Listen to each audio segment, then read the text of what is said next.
Welcome back to the GSMC Sports Podcast, brought to you by the GSMC Sports Network. We just wrapped up talking about LeBron James and the Lakers' comeback from last night. Now we are going to be moving on to the rest of the games from last night, where we had a handful of other games. Some were better than others, but all in all, in general, the majority of them were competitive. I want to start by talking about the Pacers versus Pelicans game, where the Pelicans were coming on the second night of a back-to-back, and it looked like it early. The Pacers were out-hustling and outrunning the Pelicans. And the thing is about the Pacers, if it hasn't been clear through the stretch of the regular season as it is, they don't just run in transition off of a steal or a block. It's every single possession you have to get back. Off of a miss or make, they are going to be looking to push the pace into the front court and look to see if they can get an opportunity at a quick bucket. They are the fastest paced team in the league, and as we saw last night, specifically in that first quarter, the Pelicans came out sluggish on offense. They were struggling, and the Pacers were taking advantage of that, where Willie Green talked about it after the first quarter that their offense was hurting their defense, and because of that, we saw the Pacers jump out to a double-digit lead. They led by 20 points in the second quarter, and they carried a double-digit lead up into the fourth quarter. Now, the Pelicans finally got the ball going for them a little bit. CJ McCollum and Brandon Ingram started knocking down some shots for them. The Pelicans cut the deficit down to 3 off of a CJ McCollum jumper on the elbow, and then from that point on, it was Tyrese Halliburton time, where he hit a step-back 3 over Brandon Ingram. And then on the next 3 possessions, it was Pascal Siakam off of a Tyrese Halliburton assist. Halliburton, down the stretch, almost LeBron-ish like we just talked about, was looking for a specific matchup, and that was pulling Zion Williamson out on the perimeter and taking advantage of the differential in quickness. The first play, the shot clock was winding down. Herb Jones and Zion both blitzed Tyrese, and he made an incredible pass, whipping it down to Siakam on the post, who hits a layup. The second play, Halliburton got Zion again on the perimeter. He blows by him, and then when the help defense came from the post, he went down into Siakam again to get the basket. And then the third assist on this was just off of a Miles Turner block against Zion. Halliburton fired it down the court to get a quick transition dunk for Siakam, and just like that, we had a 10-point game again. They end up pulling it out 123-114. Halliburton finished with 17 points and 13 assists. Granted, for the Pelicans here, the Pacers are an incredibly tough team to play on the second night of a back-to-back because of the speed they play the game with. The Pacers ended up taking 102 shots in this game, which is ridiculous.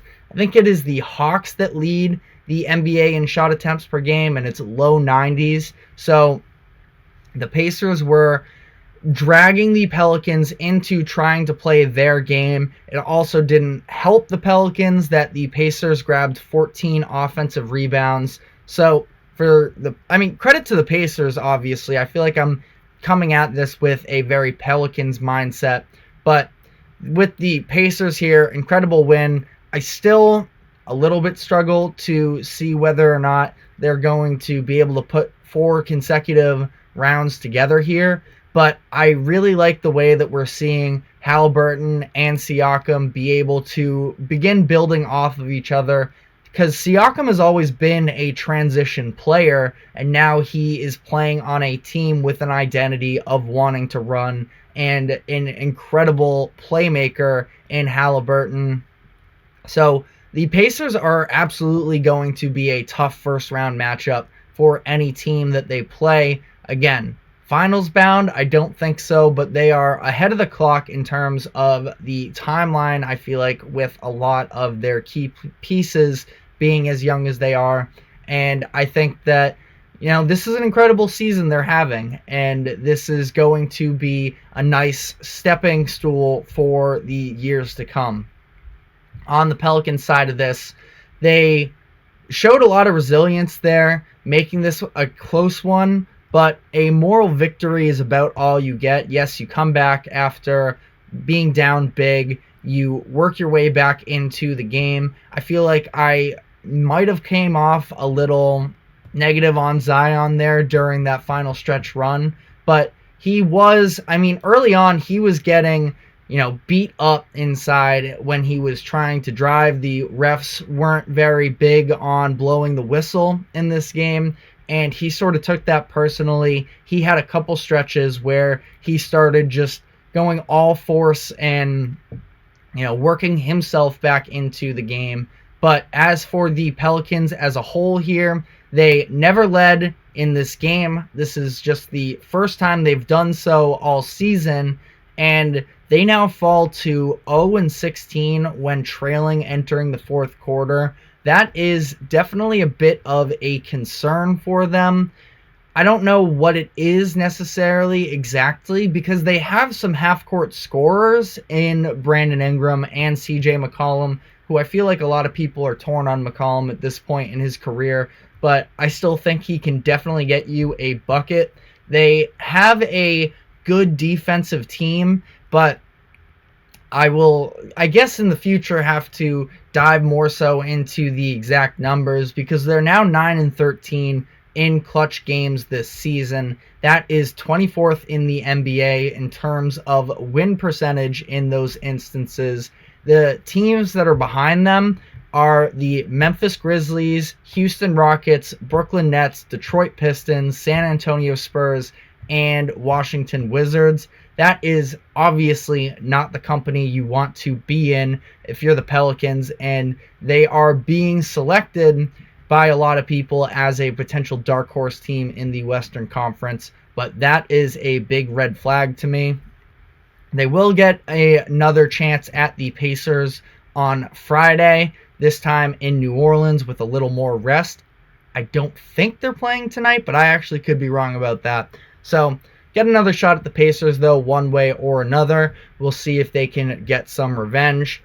Moving on in the NBA here, the Mavs won a shootout game against the Raptors. The Mavs were also playing in the second night of a back-to-back. Of course, that emotional game versus the Cavs on Tuesday night, where now in this game, Luka Doncic, it's his birthday. He picks up a 30-point triple-double, 30, 16, and 11. Neither one of these teams really played all too much defense, but I think that the difference maker in this game was the fact that the Mavs started locking down some more, at least in the third quarter, to help build themselves up a lead, and they just sort of carried that through the rest of the game. I thought, interestingly enough, in that third quarter, there were a handful of plays where I noticed specifically Kyrie jumping out on defense more, giving that extra effort, and I just feel like he is the most bought in from an individual standpoint than we've seen probably since he was with the Cavs, honestly. I don't feel like there was really this level with the Celtics or the Nets. He seems to be at peace there in Dallas, and I think that he is playing some very good basketball, as him and Luka are an unbelievable 1-2 combo. Also in this game, PJ Washington and Daniel Gafford, their trade line acquisitions, put together some very nice performances as well.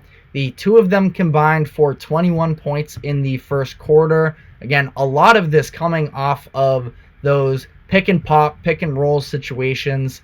with the two ball handlers in Luka and Kyrie. So I think that the front office did a very nice job in terms of going to find running mates that matched the style of play the Mavericks would prefer to play.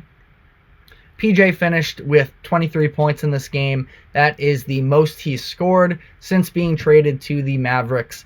Defense is still something that jumps out to me, but hard to scrutinize them too much for this one, being on the back-to-back, and they end up pulling it out. So we will leave it at that.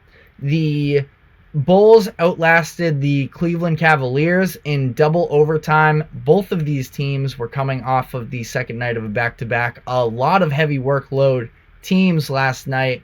The Bulls out-rebounded the Cavs 74-39. Just an absurd differential there. That is the most amount of rebounds any team has grabbed in a game this season is 74. They had 25 offensive rebounds, and Drummond was the man in the middle getting it done. He pulled in 26 himself. You know what? I'm not going to go down that route. I still feel like the Bulls should have maybe sold off some of these pieces at the deadline. I would maybe selfishly like to see some of these players playing for more competitive teams.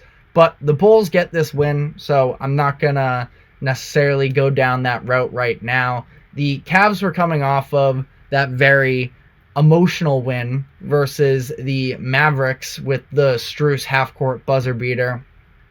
I wouldn't say it was Donovan Mitchell super struggling, but he wasn't even really looking to get his shots. I don't know what was up with him there. He only had, I believe it was 6 shots going into the fourth quarter. He finished with 19 points on 5 of 13 from the field. He had 5 turnovers and just 3 assists, so it was a strange night for him, not the caliber that we are used to seeing. Again, double overtime and coming off of the type of win they had on Tuesday. Circumstances are a little strange there, but we did not get the best version of Mitchell in this game for sure. The Bulls scorers didn't have terrific nights shooting either. DeMar DeRozan had 35 points, but on 8 of 26 from the field. And Kobe White, who I have become a huge fan of, I think that he should be probably the front runner in terms of most improved player. He did a really nice job creating, but he was just 2 of 13 from the three-point line. He finished with 14 points, 12 assists, 8 rebounds. I was honestly surprised after watching this game, going back to look at the box score and see just how poorly he shot, because I thought he was controlling the offense very well. He was setting up his teammates. Even the looks that weren't falling necessarily, I didn't think that they were bad. But ultimately, it was DeMar who I, at the deadline, thought that they should move on from to make room for Kobe White. But it a little bit shows the level of maturity. DeRozan was the one who was able to get it done in overtime for them after he did miss the potential game winner in regulation. But the Bulls come out on top in this one, and ultimately there is not all too much to complain about.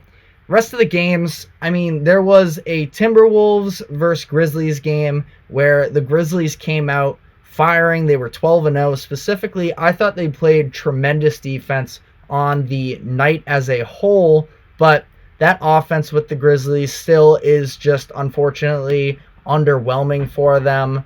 And I think that, I mean, it was Anthony Edwards in the third quarter there who took over. He scored something. It was along the lines 17, 18, 19, something like that in the third quarter. They end up winning by 9 points on the night. So not the prettiest game for the Timberwolves, but I also think that I've been saying it all year. I know the Grizzlies have had their big-time disastrous games, but I think they play really hard and they keep it close with a lot of these teams that maybe aren't expecting them to put up the fight that they do.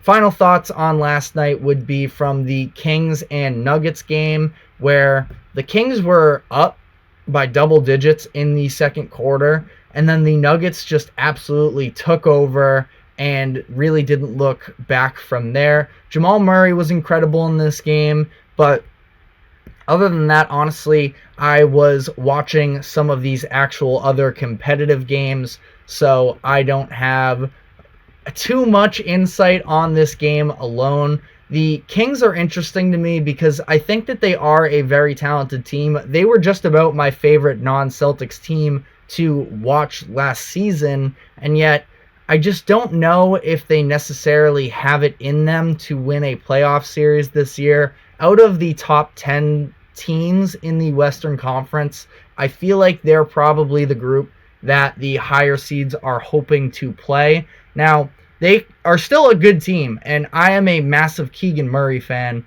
but this season really just hasn't shaped up to be the step in the right direction I think that they were hoping for. So that's all I have on that game and the games from last night as a whole. We are going to be taking another break. When we come back on the other side, we will be talking some NFL and the New York Giants. So stick with us, and we will be right back.